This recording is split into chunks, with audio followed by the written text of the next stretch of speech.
Programang ito ay rated SPG. Striktong patnubay at gabay ng magulang ang kailangan. Maaaring may masiselang tema, lengguwahe, karahasan, sexual, horror o droga na hindi angkop sa mga bata.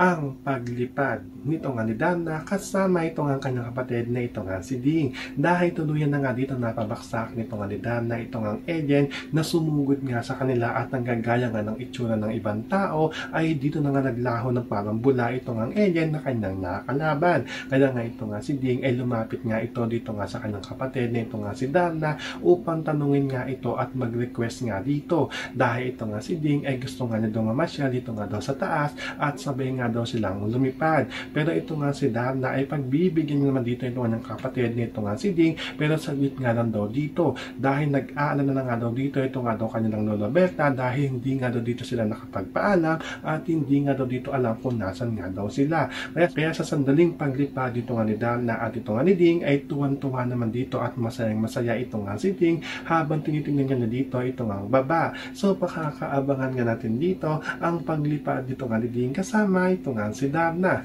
Yan ang ating mga pakakatutukan at pakakaabangan dito nga lang sa Darna.